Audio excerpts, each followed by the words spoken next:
All right. This is your creation. My name is Adam Starseed Bay.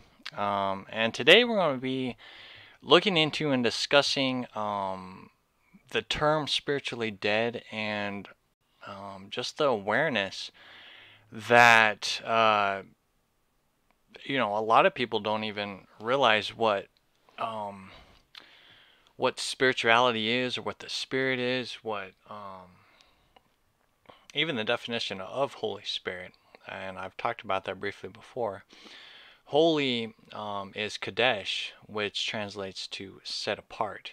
And I talked about that briefly last video, is that setting apart means that um, the physical reality and the spiritual reality, they're set apart from each other. And it's our goal in our life to merge the physical reality and the spirituality into one state of being, And that's what we're going to be discussing today. And it's something that really I felt definitely needs to be talked about a lot more. So yeah, I was really debating how to really begin on this matter.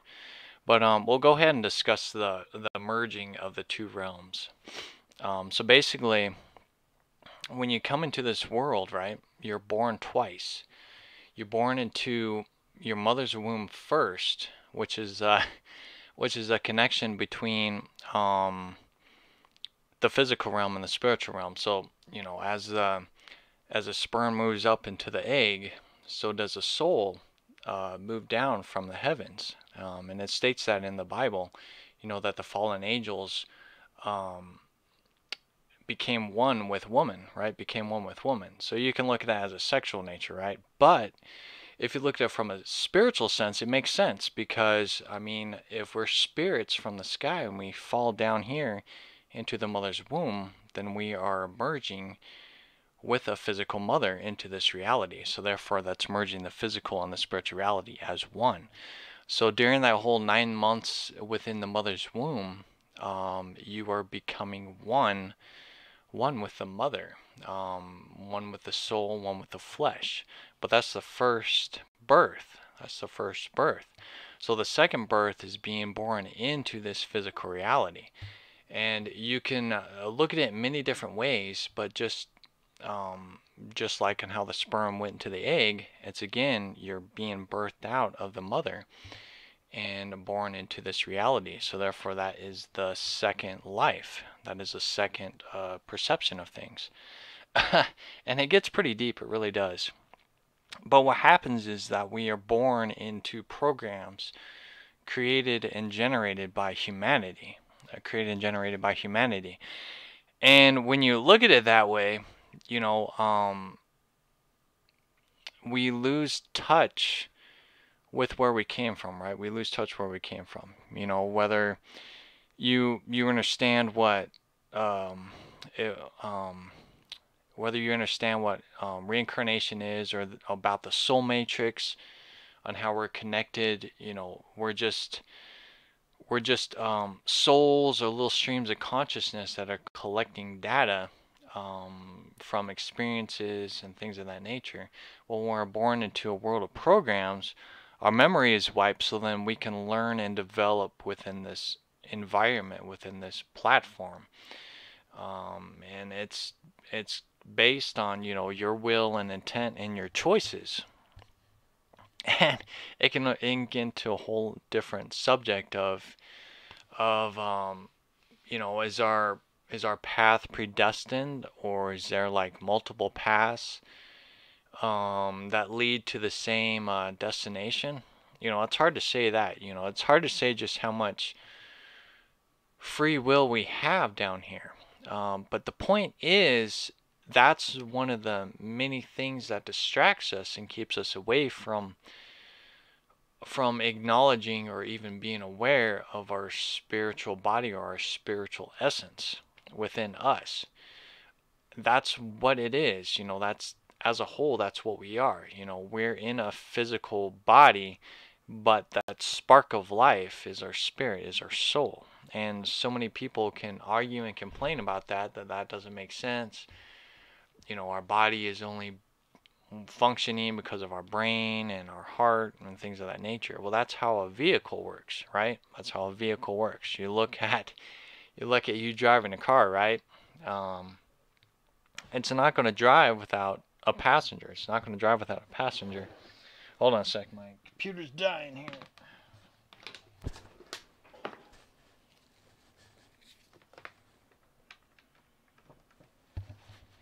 There we go. I thought I had it plugged in. I guess not. But when the vehicle is not going to drive anywhere unless if it has a person driving it, right? So we are the soul going into that vehicle, and then we're starting to drive around and things of that nature. And you can have the argument of, well, we're going to have cars that are going to be ran by AI. Well, that's going to be the concept of the soulless beings, or the soulless ones, right? They have a mind, they're told what to do, but there's no spirit, no will, no intent at all. It's programmed. And you can look at it that way with your physical body, and the ways that we're taught from humans. The ways that we're taught from humans is that, it's a monkey see, monkey do concept, right? We're born into programs, we're born into enslavement. The school curriculums are all based on business, politics, and getting you ready for the enslavement realm, right? No questioning anything. You're trained to do these concepts, and that's it. And it's the same way with the military, right? Same with the military is that, they march back and forth, right? Left, right, left, right, left, right. They don't question their leaders or anything of that nature. They'll be punished. They just do what they're told, and that's the world that we are born into. So it's up to us to really discover the spirituality of things. And I kind of let out. There's a little thing that triggered me yesterday. Is the word belief? Is the word belief, right? So many people say this. I believe in this. I believe in that. I believe that the church is true. I believe in what I believe, right? I believe in what I believe. And what happens is, if you look up the definition of belief, it means that they just assume. They just assume they know what they are going by. There's really no facts to it, or a sense of realism to it. They just feel that it's true. They just feel it's true. And that's what I always tell people. I'm like, I don't believe in anything. I discover. And the definition of discover means, that you have discovered that it works, right? You have physically seen that it works within your life. You have seen the supernatural manifest before your eyes. It's just a recognition, that you heard stuff, you done your research on it, you had personal experiences with it, and discovered that it's true. Discover that's true. And that's part of doing the work, doing the research, and figuring things out for yourself. And that's what I had to do during my experience, right? I was born and raised in a Christian home. I was aware of Christ, even before I even knew what Christ was. I always felt that there was a presence there with me at all times, protecting me. And I always used Christ as that foundation within my life. I didn't really truly understand the whole thing. All I knew was that you go to Christ to ask for forgiveness, for guidance, for strength, for wisdom, knowledge, things of that nature. And, that was from personal experiences and just personal walks with God or Christ. And I would go to churches trying to expand upon that and grow spiritually, but it was never there. It was never there. It was always just a pastor that was just saying, hey, you need to do this and that and that and that. You got to make sure you don't sin or you go to hell. and a repeated cycle every single Sunday, So I felt spiritually dead, unaware of that word at the time. And I just had to just constantly figure this stuff out, questioning why people made the choices they did. I was always surrounded by people who did drugs and alcohol and abuse, and their kids were getting abused, and all of this stuff was happening around me, and things just weren't clicking. I was like, if God is so loving and caring, why is all this bad stuff happening to people? No wonder nobody wants to, you know, believe in God or Christ, because all this bad stuff is happening to them. I wouldn't want to believe in that stuff either if I had that kind of childhood. I was fortunate enough to have a loving father and mother in a decent household. I was homeschooled pretty much my whole young and teenage years, right? And I never really understood the world until I was about 18, 19, and ventured out to the realm and just realized just on how spiritually dead everybody is, including myself. And, the interesting and cool thing is that you really, if you observe your life and you just kind of look at how your life unfolded, right? How your life unfolded, you'll realize that there was always a presence there. There was always Christ that was there for you at all times. You just were unaware of it at the time. But it was always that little voice that always warned you about situations you shouldn't be exploring into and things like that. And I kind of lost my train of thought there now. I got distracted. Distraction is actually a big part too, and I'll talk about that here in a second. But anyways, let's go back to spiritually dead and get back on track here. So, I had to really, oh yeah, I remember now. Through my teenage years, I began to start exploring into meditation. And, during the 90s, right, internet was still fairly new, and there wasn't a lot of research to go by, right? But I looked up meditation just because I watched Dragon Ball Z, and it really got me thinking about the whole Kai and Chi energy, absorbing it within your body, becoming one with nature, learning that everything is energy, everything is synergy. It clicked with me, and I really started to dig deep into that because it resonated with me. It resonated with me. I've always felt connected to the earth, so I felt that in some way, shape, or form that we were like trees connected to the earth. That our feet was a connection to the earth, making ourselves one with the planet. These are all new concepts to me that just popped up because the spirit was with me. The spirit was on within me. It was learning. It was helping me learn, grow, and develop into where I am at right now.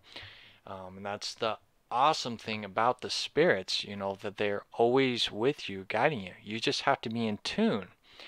And one of the main reasons why I was in tune and connected more is because I didn't have the virus or parasites of the public schools to damage my mind. So that really kept me in tune and connected. I'd probably be a totally different person if I was in public school. Would I've went into this same path? Probably would have. But that's kind of my story and where I came from, as I was learning how to be spiritually connected without all the parasites and viruses manipulating my mind. So it's pretty uncanny, it really is. But yeah, so I did research. I did a lot of meditation. Had some interesting encounters during my teenage years on that. I even felt like I levitated above, right? Levitated above my bed. Hard to say if that happened or not, but I definitely got to that state. And then I kind of fell away from that, and just life continued on. I wrestled with my demons and things of that nature. But it was there, and it impacted my life at that time. And I went back to that state when I woke up in 2010. Starting to become aware of the spiritual aspects of things, you know, and how everything is spiritual. It's you know, it's energy, it's synergy. You know, life is not physical, it's more spiritual, right? And that's what I talked about too, was spiritual expression. You know, we have to live a more spiritual expression of life instead of a physical expression. And anyways, you know, when 2010, when I was learning about all this stuff, that's what I remembered, is that I was studying meditation and things. So I went back into the studies again. And with the internet being like it is now, I was able to get a lot more research. You know, I discovered more uh, how everything was demonized, right? Oh, don't go into deep meditation, don't open your third eye, blah, blah, blah, blah, blah. You would open up demons and portals and things like that. I was fearful at first, but I continued on. My guides and my spirits guided me. And, you know, my spirits, they took form, they took shapes, so then they could help me visually see what I was seeing in meditation. And that's just, you know, that's part of the beauty of the imagination, is that you are your own programs. You know, you can create your own programs. You can um, spiritually grow within those programs within yourself. You know, and that's why I always say, you know, that's what Christ said. You know, I am the way, I am the truth, I am the life. No one goes to or enters into heaven without me, right? Without me. Going inside self, looking within self, exploring within the self. You know, because you're going to get deceived. Outside in your physical reality, you're going to get deceived. You're going to go, you're going to go to friends' house and people's houses and work environments and churches, and all of this stuff is going to distract you, manipulate you, and just make you spiritually dead. And if you allow your physical reality to consume you, you're going to continue to be dead. And that's just, you know, that's just of it. You know, you spend all your time at work, right? You get spiritually drained. You know, it's not just, you know, emotional or physical, but it's you're spiritually drained. You know, you're surrounded by all these people all the time. Being empathic as well, you know, we're all empathic in nature. We're all downloading each other. You know, you get vampires attached to your cord and things like that, and it drains you. It does. And that's part of the enslavement of this physical reality, or this materialistic reality. So, yeah, I could go on and on about that. So, what do we do about discovering being spiritual dead, right? Discovering on how to not be spiritually dead anymore, right? Anymore. So I'm going to go ahead and read some scriptures here, kind of distinguish some of this stuff, and then we'll explore into these concepts. So there's a lot of good ones here. So I'll just kind of read through them, and then we'll go from there. So, and again, I've been talking about this too in my videos, just to kind of get you guys, or whoever watches my videos, more prepared on how we have to modernize what Christ was talking about, or what the Bible was talking about. Because the Bible at its time was talking to people for their time. Their words were for that time. And now we have to modernize the scriptures and the words, so then people can understand it better, so then they can spiritually grow. Because a lot of this stuff doesn't make sense, and the Bible has been created as a religion instead of a book of life, right? The book of life. And, you know, it teaches us hardships, it teaches us about spiritual growth, spiritual death, you know, all of these different things. And we just have to start modernizing this stuff and reading the original Hebrew words, things like that. So like I said, you know, knowledge and wisdom is key. You know, if you want to grow spiritually, you know, you have to have knowledge and awareness. You know, those who have lack of knowledge will perish. You know, those who have lack of knowledge will perish and will become spiritually dead. So just be aware of that as I read these scriptures. That I'll change this stuff around to make it more modernized and more truer to the original translation. So to the messengers, which is angels, but it's messengers, to the messengers of the assembly in Sardis write, He who has the 7 spirits of Elohim and the 7 stars say this, I know your deeds, that you have a name, that you are alive, but you are dead. And I'm going to get to the 7 stars and 7 spirits here in just a second. Ephesians 2:1, and you were dead in your trespasses and sins, which is ego and egos. You died within your own ego. Ephesians 2:5, even when we were dead in our transgressions, made us alive together with Christ, the anointing. By grace you have been saved. Colossians 2:13, when you were dead in your transgressions and uncircumcision of your flesh, which means you need to not live from the flesh. You need to adventure out spiritually.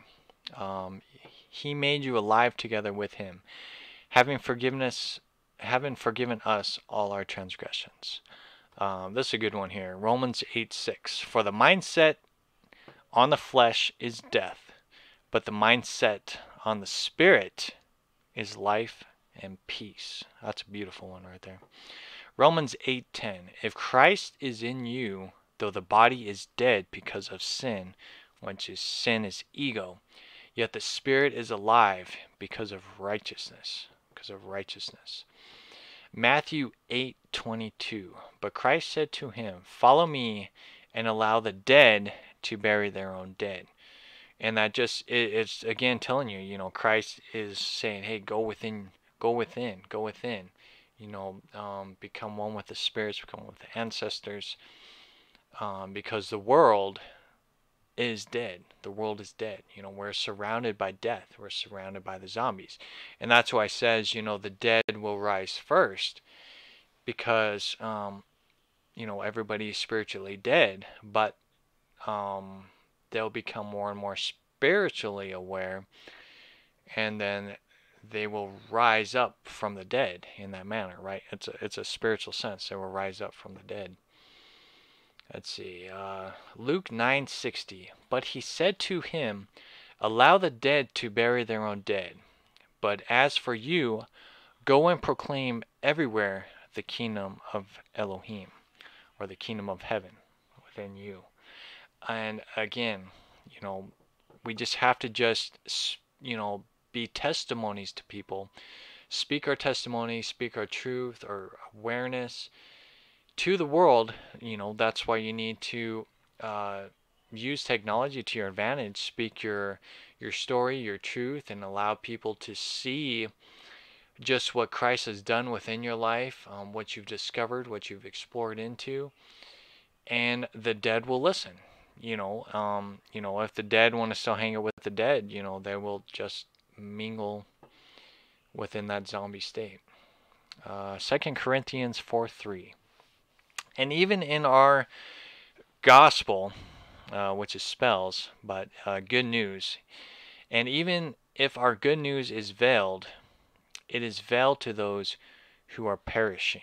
It is veiled to those who are perishing. And it just means that, so many people go on their last limb, right? People adventure into suicide and get close to that state, that veil is lifted. And at that state, at that mindset, Christ will come into their life, the angels will come into their life, and they'll give them a choice. They will give them a choice to become spiritually awakened.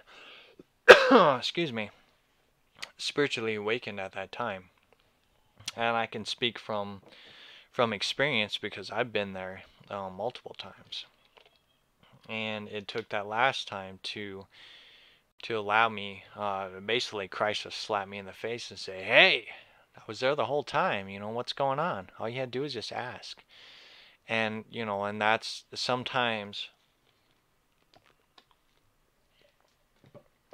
that's what it takes for people, is to get yourself at the edge of the mountain and getting ready to jump off, to have Christ slap you in the face and go, hey, I've been here, man, wake up.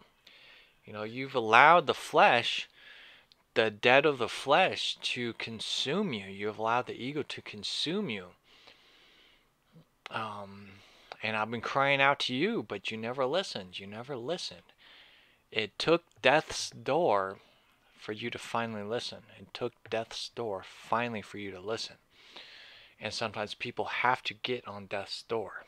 That's why so many people, when they're on their deathbed, ask for Christ, because they become more spiritually connected. The Holy Spirit, right, the set apart aspect of the physical reality and spirituality, that veil opens when people are on their deathbed, so they become more in tune. They become more in tune with that aspect. And that's the problem with this reality, is that a lot of people have to be in that death state or on death's door to find out the true beauty of what Christ was talking about, the true beauty of energy and synergy, the spirits that dwell within us. Okay, it's the spirits that dwell within us, our ancestors that dwell within us. Our DNA is connected to all of these spirits and souls from the past that we can learn and grow and develop, as well as our soul matrix, right? Our soul matrix is also a collective DNA structure from other planets and other experiences. And it's an uncanny thing. I mean, it blows the mind. It blows the mind from human perception, right? If you limit yourself to a human mindset, the stuff will never make sense to you. That's why you have to live within the spirit, so it opens you up to the limitless possibilities, looking outside the box, looking past these programs that we were born and created into. Man, it's so mind-blowing on how the world is deceived, and that's what always stuck out to me in this reality, is that oh, I lost my train of thought again. Um, oh yeah, that people are so manipulated. But yeah, anyways, I remember now. Um, that what always stuck out to me is that all shall be deceived in the end. All shall be deceived in the end. It's because so many people listen to humans, follow the religion and 9 to 5 job, and that we work to pay, or that we're here to work and pay bills and eat and sleep and then go and do it all over again, right? And that we're supposed to drown ourselves within our own ego and all of this stuff, right?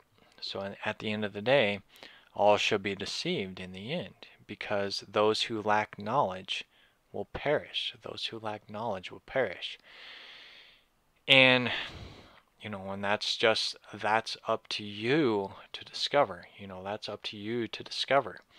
What did I do today? Today, for a good example too, is I was getting prepared and ready for this video.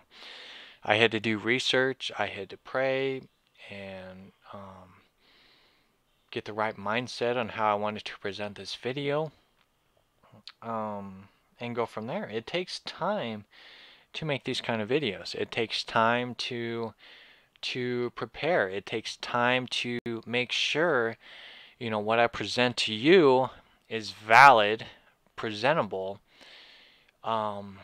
research oriented, to get you guys on a path of research, and to bring that sense of truth, to you, that authenticity.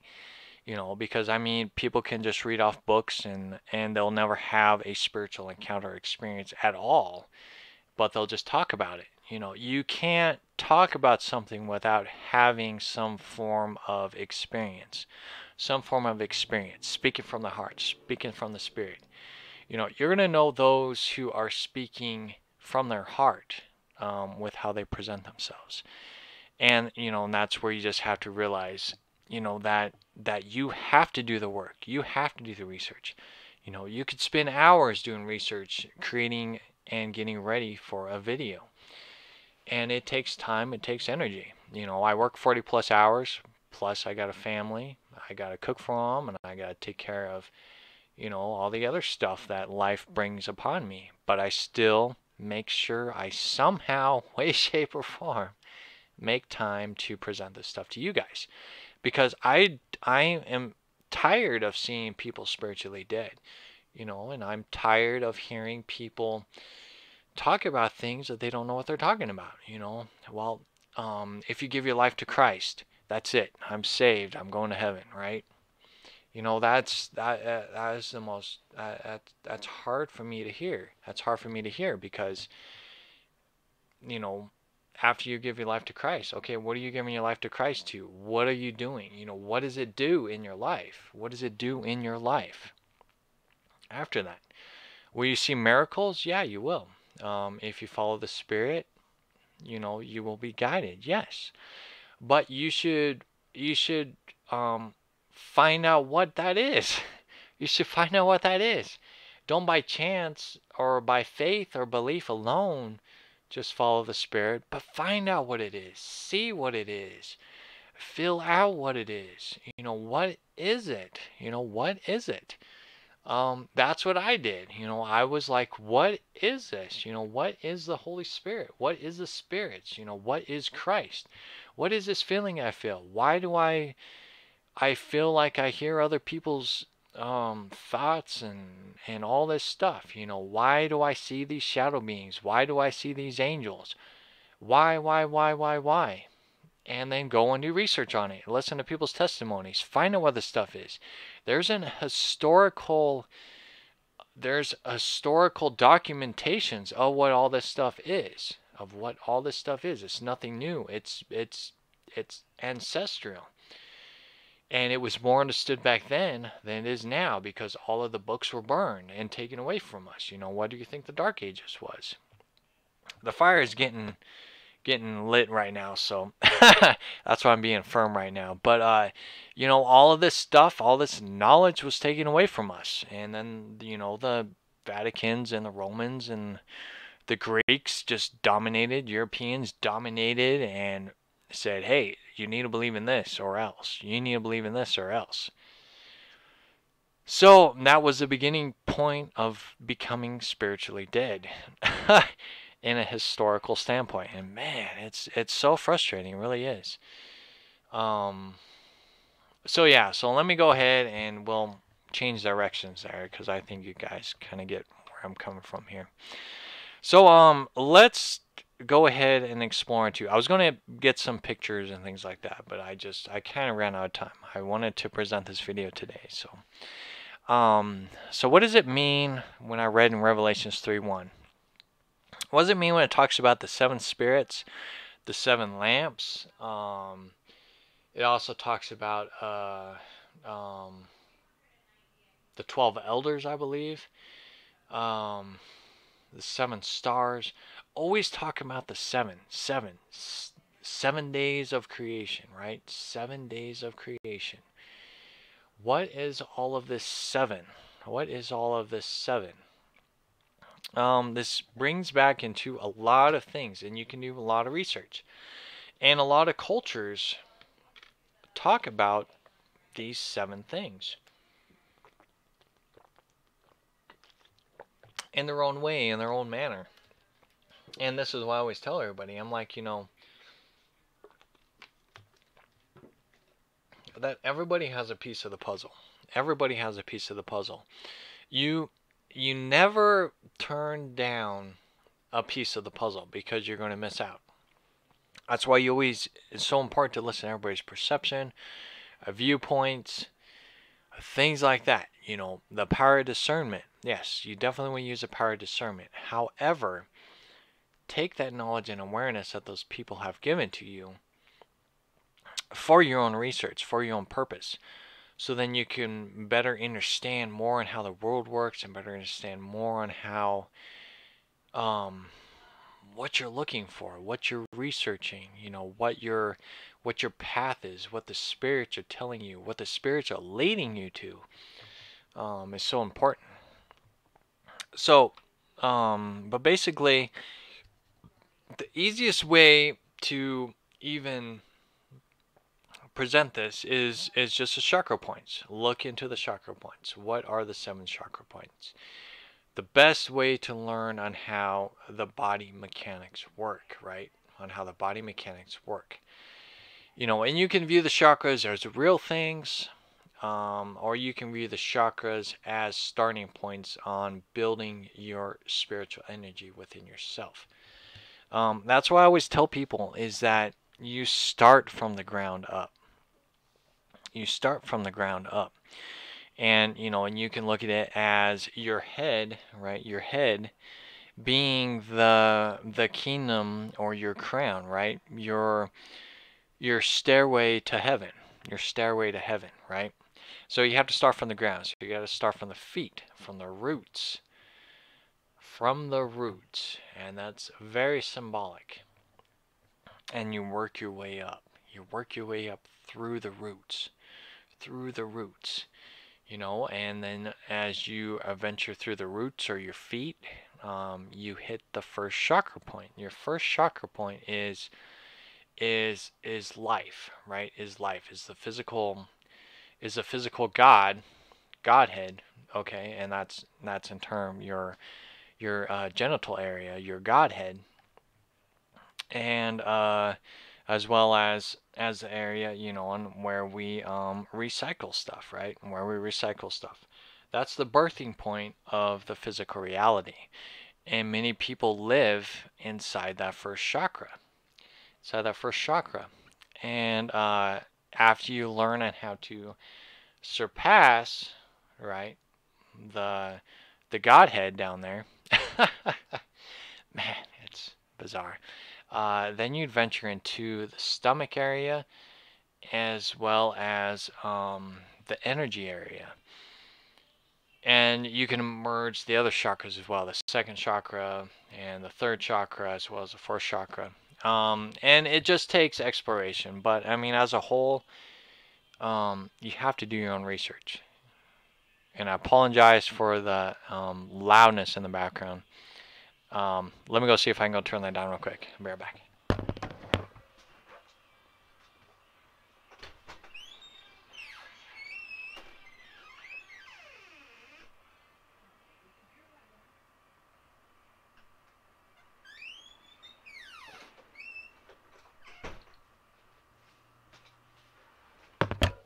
Alrighty.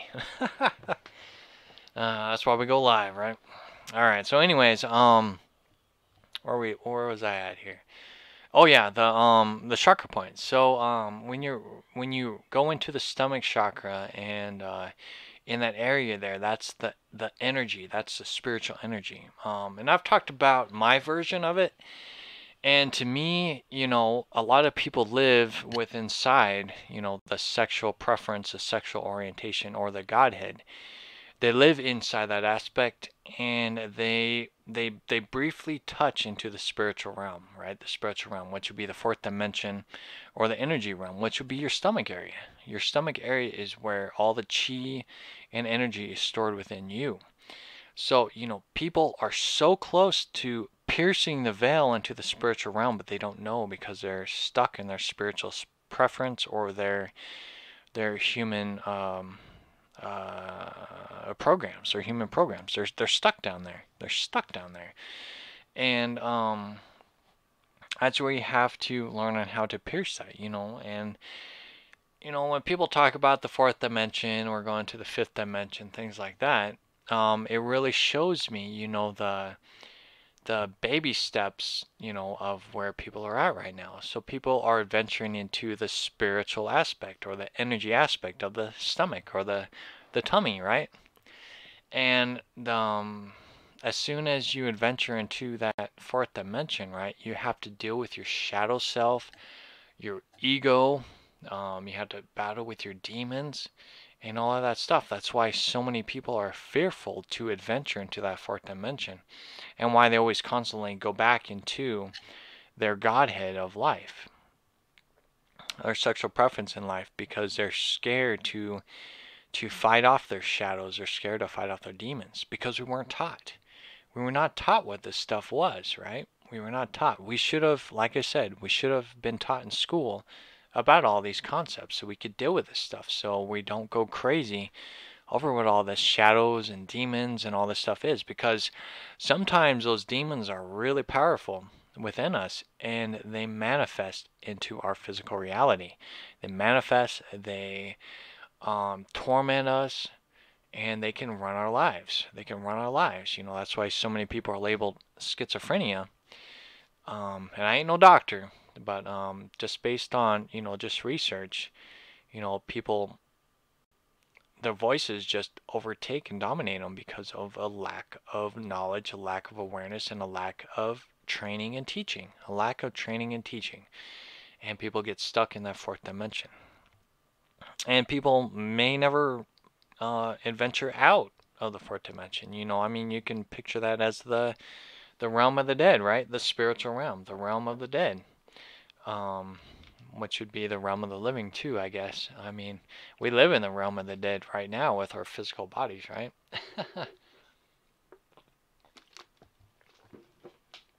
But that's why so many people are saying, that we're moving into the fifth dimension, is because it's the baby steps. It's the heart space, right? The heart space, the fifth dimension.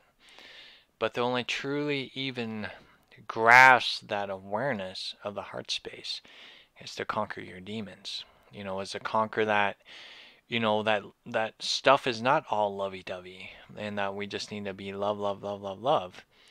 But if you don't understand the darkness, you're never going to understand what love is. And and that's the deception of things. We need all love each other, definitely. And I really want to see love in the world, but sometimes that love is artificial because love is misunderstood by so many people. So many people. So to even grasp the heart concept of things is that you have created and generated the balance within your life. And that means that you have conquered or balanced out your demons and your shadows, because the shadow self will always be there. It is a part of this physical vessel, because like I said, the physical vessel is attached to the bloodline that you are born into. So you have all the shadow elements of the bloodline with you. So if you had murderers in your bloodline, and lustfulness and greed and whatever it may be, you can also have loving and spiritual DNA in there as well.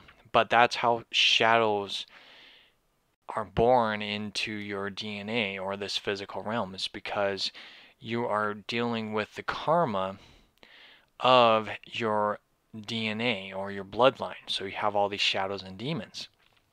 And it makes a lot of sense because, even when I was born into this world, I was tormented with these shadow beings, within my dreams. At a very young age. Since I was two, since I was two. And the reason why I remember stuff since I was two is because my sister was born, my youngest sister, and when she came home, that's when I remembered everything. So my dreams became vivid, and I remember everything since I was two. And I was always tormented with these shadows. Didn't know what they were. I just thought it was just a part of my life, I don't remember too much if I ever went to my mom and talked about them or not. I've talked to my mom about my shadow, being tormented in my dreams and things. And she's just like, it's just dreams, just imagination. But they were real to me, and it was a repeated cycle all through my childhood and teenage years and young adult years. The shadow self was always there. That's because we're dealing with the karma of our bloodline. And that's why it's talked about in the Bible too, is about the bloodlines, is healing the bloodline, the cursed bloodlines. And that's why I talked about Cain and Abel. Cain's cursed bloodline. It's all written out there. That's why the Bible is just the greatest book ever written. That's misunderstood. Right? It's misunderstood at so many levels, and it doesn't help that it was mistranslated either, and then turned into a religion and miss the whole concept of what the Bible represents as a whole. So yeah, oh man, it's uncanny, it really is. So, and that's, without conquering your shadows, or like I said, becoming one with your shadows, you're never going to really be in that heart space, And it generates, when you truly get to that heart space, you have learned what ego is, balanced out that ego, right? Because I mean, personas of our existence is going to be with us. We use that in our day-to-day lives. That's why we make jokes and things like that. It's not a bad thing. It's just, sometimes people are overtaken by their own persona, which is what's talked about in the Bible as sin, but sin is ego. So people get trapped within their own ego. And oh crap, where was I going with this? Let's see what we got going on here. It looks like White Wave is in the chat room. How's it going, man? Let's see. A lot of comments already. Glad to have caught your session live. Hope you are well, brother. Yeah, hope you're well too, man. Let's see. What else we got here? Yeah, I lost my train of thought. Well, the heart space. So, yeah, I mean, people are never going to really grasp what living in the heart space is until they learn on how to balance out the shadow self and the ego. And once that's learned, and then that's where you build upon wisdom, you build upon knowledge, and you build upon maturity. That's what I've been talking about a lot, is building upon maturity. Building upon maturity within your life. That's one of the first steps in your life, is to generate and create maturity. Without maturity in your life, you're never going to ever reach that pinnacle point in your life, right? And maturity, you have to look at that maturity. What is maturity? Maturity is that balancing point. Is realizing, one, you're not always right, okay? That's one of the first things, and that's in ego, is realizing you're not right all the time. Two, there is half-truths in all things. There's half-truths in all things. Validating, that you don't know everything. And you want to always have that mentality so you can grow physically and spiritually in knowledge and wisdom. What else is there? Three, realizing that you are the guiding point for the children that are born into this reality. You are that guiding point. Your experiences and testimonies are there for the youth, are there for the children, as well as those who are in their late 20s and 30s and 40s, thinking that they're still rebellious teenagers, right? They think they're still rebellious teenagers. You're reaching out to them. You're saying, hey, it's time to wake up. It's time to wake up. We have to be mature in what we do and what we say, because the children are watching us. The children are watching us, observing us, and learning about us. I mean, you look at these protests and things like that, people running around butt naked, right? I mean, your children should be seeing that stuff, right? Oh my gosh, right? But we have to realize, that we are, that the children are watching us, and that the children are going to be the ones that are going to develop this reality. If we don't have kids, we're not going to grow and develop as a civilization, right? So that's where maturity becomes, again, learning from past mistakes, sharing our testimony, our experiences, from a physical and spiritual standpoint. And that's a level of maturity. And it takes a long time. I mean, honestly and truthfully, my level of maturity, I just barely grasped it. I mean, I think I'm 37. I'm pretty sure I'm 37. I would say probably between um 35, 36 years old. That's when I began to see that level of maturity. And that's a long time. That's a long time to reach that level of maturity. And that can be that way with a lot of people. I've been hearing a lot, that people reach a level of maturity when they hit 33. And then again, I think in their late 40s maybe. But yeah, it can take a long time to develop. It can take a long time to develop. And that's would be the true nature of the fifth dimension, right? The fifth dimension. And this is also goes along the line of, well, isn't the fifth dimension have to do with instant manifestation? It does, because what you learn in your level of maturity as well as level of spirituality, if you're doing your spiritual work, and I've kind of there's so much that you can talk about with this. Um, I would be on here for hours and hours and hours, so I can only kind of just briefly talk about this stuff. But uh, oh no, I lost my train of thought again. Uh, reaching that level of maturity. Uh, yeah, I lost my train of thought. So I'm gonna go ahead and just kind of give you guys an example of spiritual maturity or growth.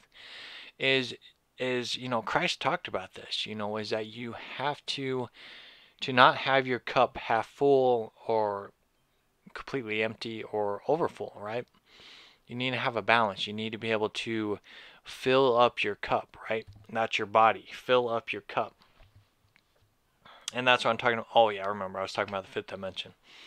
Manifestation. So let me talk about that while I remember. So, yeah, so manifestation. That's where they say instant manifestation within the fifth dimension is you'll begin to see if you are spiritually doing your work, right? You're doing your praying, your meditation, talking with your spirits, and things like that. You're going to have that level of spiritual awareness, as well as your level of maturity, and you'll learn how energy works and how manifestation works. So if you will it and you're working with energy around you. That's why I always do like the new moon things. I know I haven't done full moon, new moon videos in, man, a long time. I just haven't really had time to do them. But I also always tell people to do things on the new moons to kind of grasp the awareness on how manifestation works within your life, right? And where you're at from a mindset perception,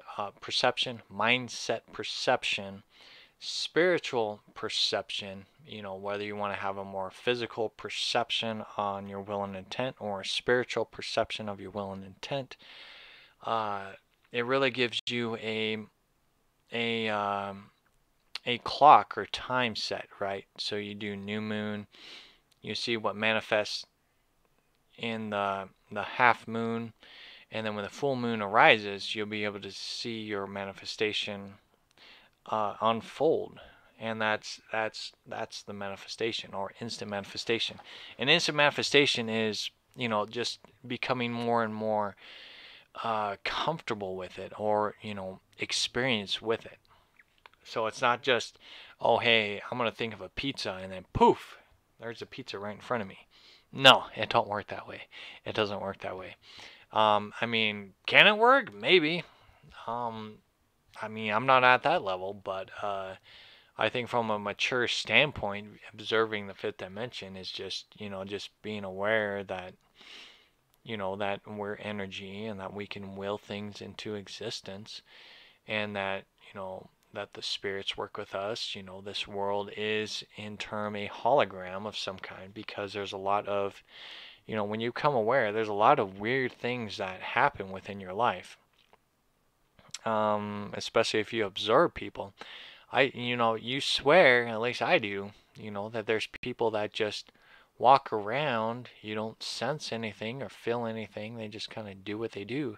They feel like little programs or sims. They're just a generated hologram there you can interact with, and they're there just to uh, just to make the scenery look like, you know, there's something going on, right? To distract you. Just like the movie The Matrix. Love that movie. Can't wait for the remake. I'm hoping that with this Matrix remake that they make it more of what the author intended it to be from a spiritual standpoint, not a physical standpoint, from a spiritual standpoint. So hopefully that's what the new Matrix movie will be about. But anyways, yeah. So that's kind of like the manifestation area is just, you know, fifth dimension. You gotta have a mature mindset. Take it, you know, you gotta have a realistic view of it. You know, these people living in a whole mindset of, oh, the fifth dimension's coming in here and there.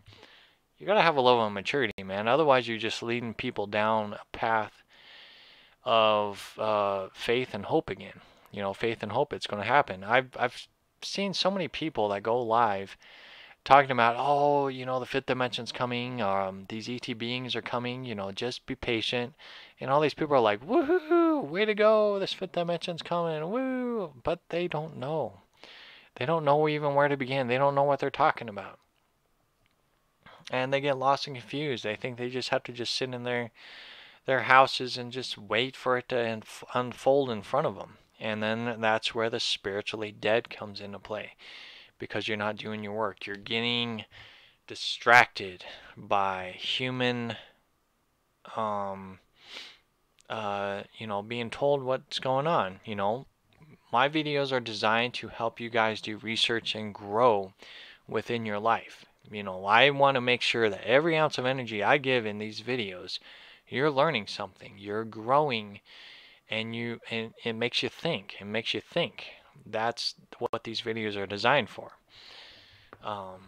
So yeah, I gotta go ahead and end this video here. So we'll go ahead and end this video talking about on how you can spiritually grow. And thank you guys for those who have tuned in, for our chat room and all that good stuff.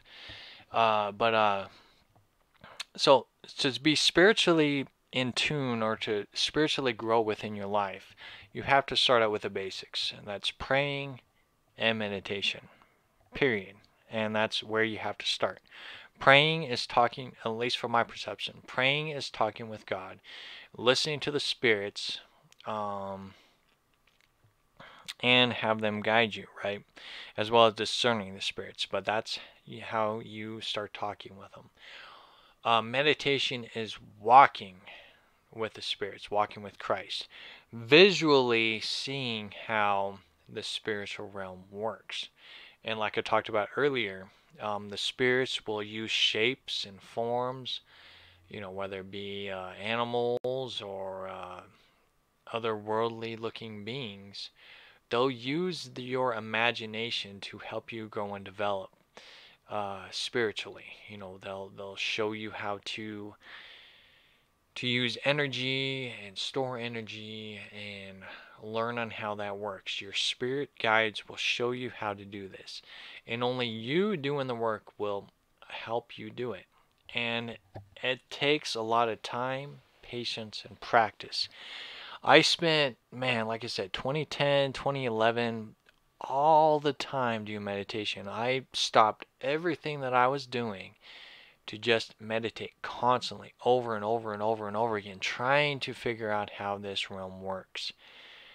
And you have to learn how to turn the mind off. You have to learn how not to get distracted. And, you know, that's constantly the excuse that I always hear from people, is that they can't meditate because they have too many voices going on. They have too many thoughts going on. That is your level of maturity. You have to learn how to turn that stuff off. And you don't give yourself that time to learn how to turn it off, you're never going to grow spiritually. You'll never grow spiritually without that. And spiritually growing means you have to get your energy up. You have to get your energy up and flowing. You got to learn on how to turn your shield on. And this is real stuff, and you have to learn how to do it. Otherwise, you open yourself up to all this stuff, And this is why it's so important on what you eat. What you eat, what you consume within your body, depletes your spiritual energy. Again, we are energy beings, right? We have to look past the spiritual thing and realize, that we are our energy. We have to flourish or replenish ourselves energy-wise, synergy-wise. And like I said, meditation is one of the key foundations to learn on how that works and how that grows and develops within your life. And that's where the 7 trumpets come in, the 7 scrolls. Perfect example, the 7 scrolls I talked about in Revelations, of unlocking them. And you read on what the 7 scrolls represent, things like that. You can view that within your own body, within your own mindset, dealing with your own ego, your battle with your own ego and demons and things like that within your body. They help you grow spiritually. You're unlocking this stuff spiritually. And, sometimes as far as like, feeling energy, right? Because you have to have that sense of feeling the energy. You have to start at small within your hands is like the best way to learn how energy works. You just turn it on, and you have to use your imagination first. You have to imagine water or energy flowing out through your hand and into your palm. And the best way I can say that is, when you're like, if your arm falls asleep or your leg falls asleep, that tingling sensation. That's what you're waiting for, is you're waiting for that tingling sensation. And you do that training with your arm and your hand, and that's what I did. And once you begin to feel that, you're like, oh, okay, well, that must be what they mean on what energy feels like. What energy feels like. So you build upon that, right? And you start with one hand, then you start with the other hand, and then you're like, okay, now, so as you're learning on how to turn this energy on in your hand, you're like, oh, okay, so that's what energy is. That must be on how Reiki healers or people heal people. That must be how that works, because it comes out through the hands. So, and that's kind of the first steps on learning on how to unlock the energy within you. And then you just have to use that through meditation and begin to feel that tingling sensation through your whole body, And you just have to continue to build upon that. Monks will give you all of that technique, and again, this stuff should have been taught to us in school, and it's not. So a monk's is a good way of learning on how all that chi energy works. Martial arts will teach you how the energy works. YRG workouts, DDP yoga. DDP yoga is awesome stuff as well. But it also learns on how energy works. It's called using what's it called? Dynamic resistance, right? Dynamic resistance is using in how your body, how you can trigger, right? You're turning your muscles on, and you're flowing, like he says, you're flowing through water. You're turning your muscles on, you're tense, you're moving your arm up and down, and you're feeling the motions, and it's working your physical body. But the awesome thing is that you're feeling the energy and synergy around you as you're working out. So it works hand in hand, and you just have to pay attention to it. That's why I love DDP yoga, because it blends the two together. Whether you're into, whether you're spiritually awake or not, you're gonna feel it, and it's pretty amazing. It really is. But yeah, and that's just a starting point on becoming spiritually aware, is that you have to fill up your cup within you. You have to become spiritually aware on how energy and synergy works within your body. And and this brings up a point that I've always come across, is that if we don't have enough energy, where does that leave us when we leave this body? Right? Where does it leave us when we leave this body? If we become fully turned on, if our energy becomes fully on, our cup is fully full, does that give us a different experience in the life after this, compared to if our energy, we never explored into energy, we never filled up our cup, and we're just spiritually dead and just living in this program, So when we leave this realm, does that put our soul into a different realm or a different mindset? It's hard to say. I don't know, but I mean, as a whole, if everything is energy, I would think that the more energy you have within your body, the more rewards you're going to get, and it talks about that in the Bible too. The more rewards you're going to get. I mean, if you're more spiritually aware, energy-wise, you bet your energy. I mean, the rewards you think would be far greater.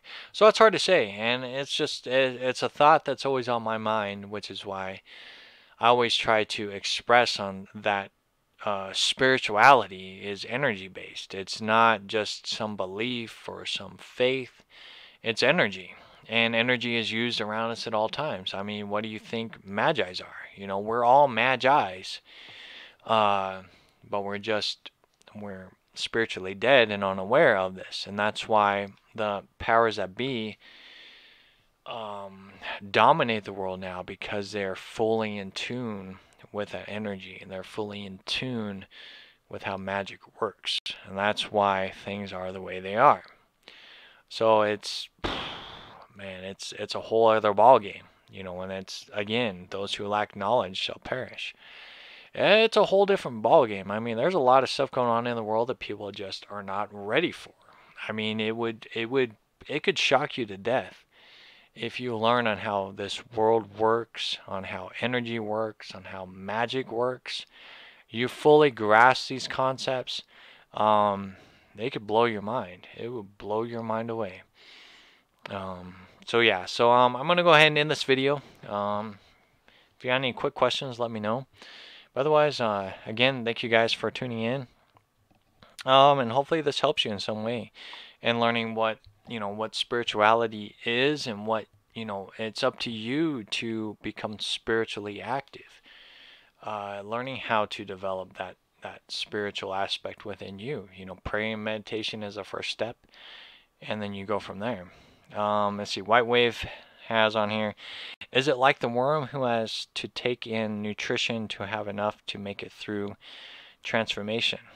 Yeah, you could definitely look at it like that. Or I like to use the cocoon example, right? You're born into this world as a larva, right? As a larva, we're crawling on our stomach, which is symbolism of what's talked about in Genesis, right? Of the snake or the serpent.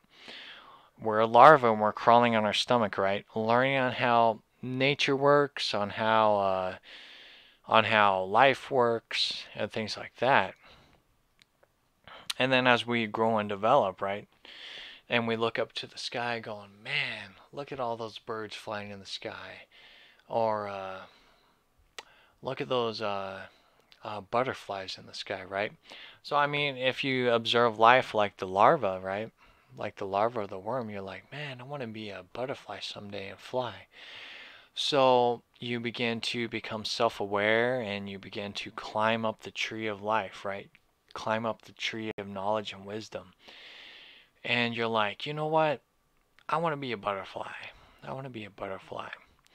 So you go into a cocoon, right? Cocoon, what's a representation of the cocoon? Meditation. Holy cow, this is beautiful stuff here.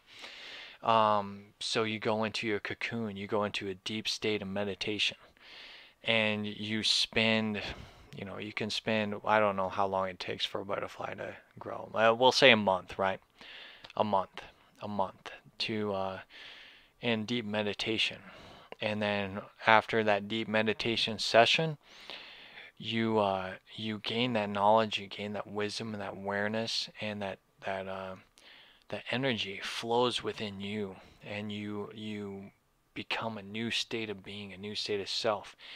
And that spiritual energy can't contain itself anymore, so that cocoon breaks out, and your wings fly out, and they spread out, And what you had always wanted to be was a butterfly, and now you are that butterfly. And you can freely fly into the world and become one with nature, become one with the energy of life, the flowing life. Holy cow, that's amazing. It gives me goosebumps right there. And then, since you're a butterfly now you got all these other larvae going, hey, look at that beautiful butterfly. I want to be a butterfly too. And then it just continues on, and that larva will climb up that tree of knowledge and wisdom, and then go into a cocoon, to that deep meditation, and do it again, and do it again. Wow. Beautiful way to end the video right there, man. So yeah, so what's the goal? Is to look at yourself as that larva and climb up that tree of knowledge and wisdom, and then build yourself a cocoon, go into that deep meditation, and discover spirituality within you. Discover that Christ, that I am within you. And you will get filled with the spirits. You'll get filled with the knowledge of the ancestors. You'll learn more about DNA codes from your bloodline, as well as from your soul matrix, and you'll just get overflowed with all of this knowledge within yourself, that you were never aware of, No books of any nature. Like I said, the Bible's a good tool to get you going, but no books on this world will ever amount to the awareness and self-discovery that you'll find through deep meditation, through the I am within you. And it starts with you. You have to do the work. You have to do the work. So I'm going to go ahead and end this video. Otherwise, I'm going to continue to talk over again. So, yeah, so definitely if you like this video, like, subscribe.